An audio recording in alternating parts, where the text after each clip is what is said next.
So I'm here today with Jenn Konsinski, who is an OSU alumni who eventually made her way to New York City to become a supermodel. Oh, supermodel. Very kind, Brad. Thanks, Jenn. So you were a student at OSU. How did you get from being a student into modeling? Basically, I applied for, I saw a little ad on the side of my Facebook page one day, and it was for Campus Girls USA, and they were looking for models for the Ohio State swimsuit calendar.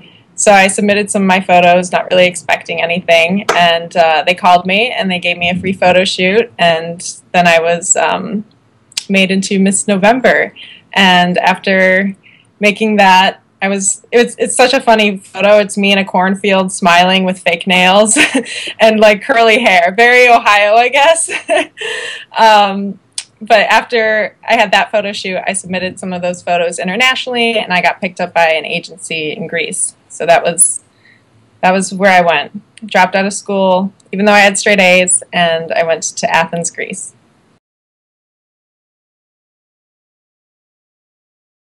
Athens, Greece. Wow. So you traveled internationally. Yeah. What are some of those more interesting stories?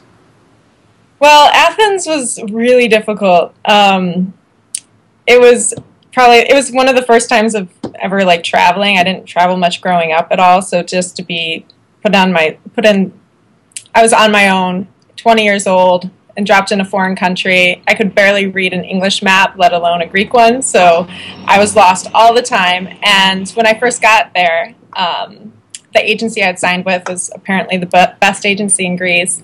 They said I had to pay all my own expenses because I was a new model, and me being very naive and not knowing any better, I did. And I get there, and they look through my book, and they're like, you have no pictures. We don't want you. Goodbye. And so I dropped out of school, flown all the way to Athens, only to be dropped by my agency, kicked out of the hotel that they set me in. So I was stranded in Europe. My parents had already disowned me because they're like, well, if you're dropping out of school, you're not our daughter anymore. So I had a lot to prove.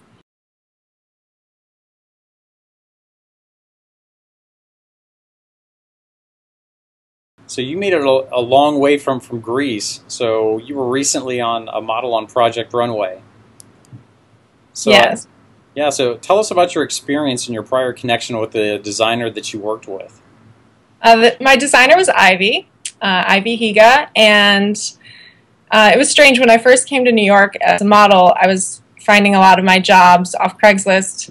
You know, I hadn't signed with an agency yet, and there's like ads for models on Craigslist, but again, it's like something you have to take very cautiously because a lot of the postings on there are not legit.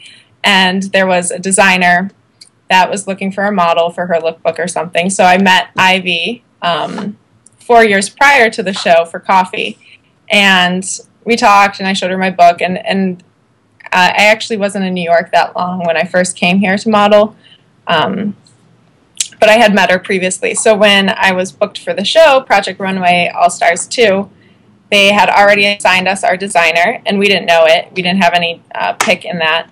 And I walk into the room, and we both stare at each other, and we're like, we know each other. And then it clicked with her where we met before, and it was just so crazy that I had met this woman 4 years ago off Craigslist, and here I was, her model again.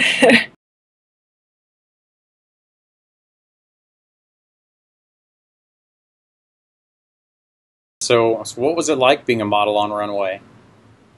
There's a lot of like just hurry up and wait. Like sometimes call time would be like 5:30, 6 a.m. in the morning, and sometimes you were on set till like 10 o'clock at night.